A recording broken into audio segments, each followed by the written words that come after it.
It's Weekend Update with Colin Jost and Michael Che.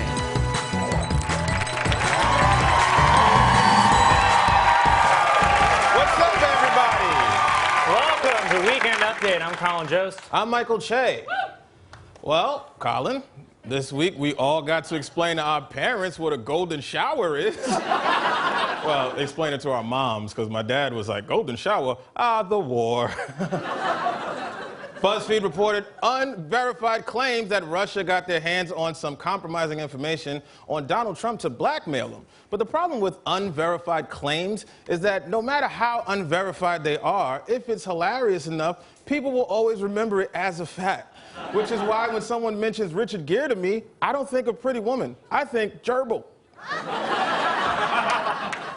Donald Trump blamed intelligence agencies for allowing the Russian dossier to leak, tweeting, "Are we living in Nazi Germany? Of course not. Nazi Germany at least had the guts to take on Russia."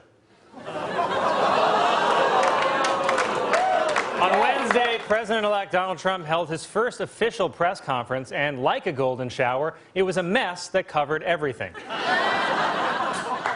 Trump only spoke for 8 minutes, yet he somehow covered 4,000 topics. And at that point, it was journey to Paper Mountain.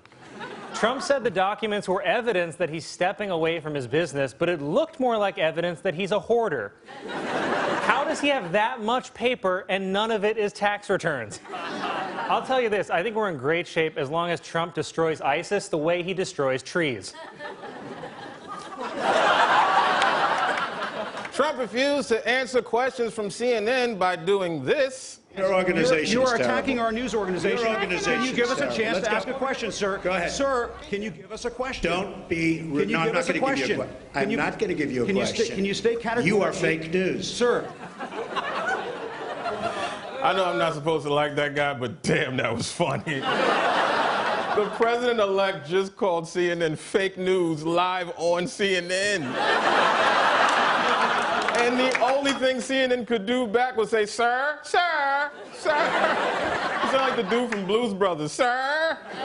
Trump hasn't even sworn in yet, and he's already made enemies with the CIA, the FBI, and the national media. That's ballsy. You still got to be president, dude. You need these people. You can't just walk into a restaurant, insult the waiter, the manager, and the chef, and then say, now I'd like to order the clam chowder. Family Feud host Steve Harvey met with Donald Trump on Friday to discuss Harvey's possible involvement with housing and urban development.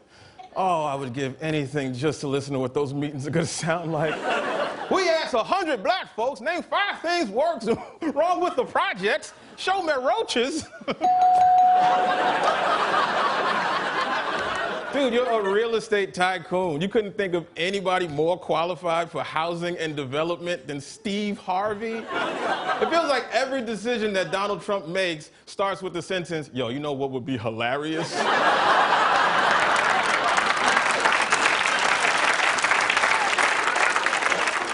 This week, Republicans began the process of repealing Obamacare, even though they have no plan ready to replace it. How do Republicans not have a plan ready? They've been waiting for this moment for 6 years.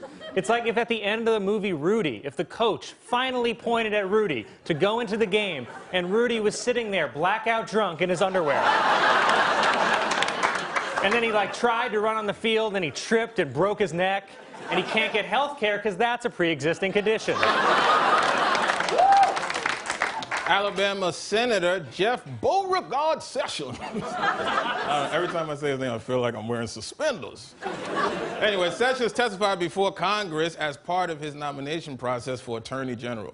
The whole hearing was just the committee trying to get Sessions to admit he's a racist, which is ridiculous, because even if he is a racist, he's never gonna say it. I mean, even Kramer walked off stage like, they were weird tonight, right? If you want to know if Jeff Sessions is a racist, I don't know, you got to get his cleaning lady drunk or something and ask her. The only person I ever heard say that they were a racist was me, twice. Once on this show and once to get out of jury duty. In an emotional ceremony, President Obama awarded Joe Biden the Presidential Medal of Freedom and thanked him for his decades of service to the country. Biden was overwhelmed and also embarrassed because the thank you gift he got for Obama was just a homemade coupon for a back rub.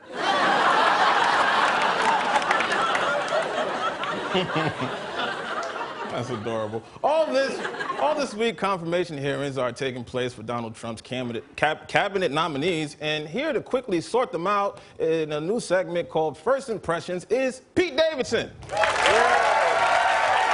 Jay. How you doing? All right.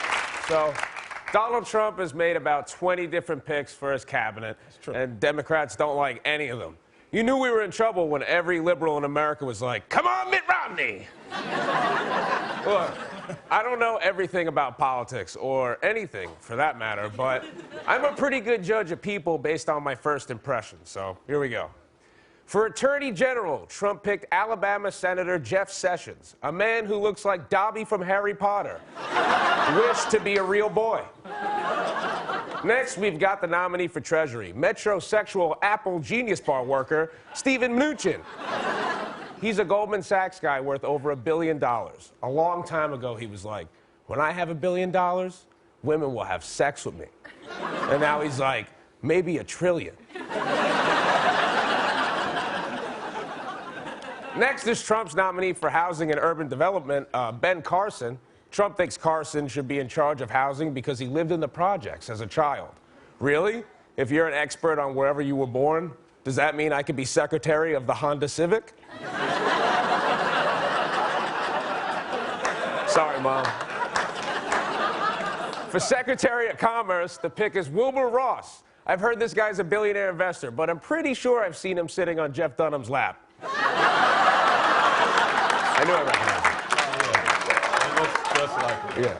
Trump's pick for Secretary of Labor is a guy named Andrew Puzder. If you've ever wondered what Michael Fassbender would look like if he played Lex Luthor, wonder no more.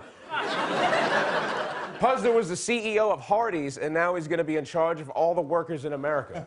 You know how I know that's a bad idea? Because this is the first time you've heard the word Hardee's in 15 years. And then there's Eric Trump. You know, this guy's not in Trump's cabinet, but I couldn't resist. His hair says 1985, but his face screams, "Put the lotion in the basket!" Pete Davidson.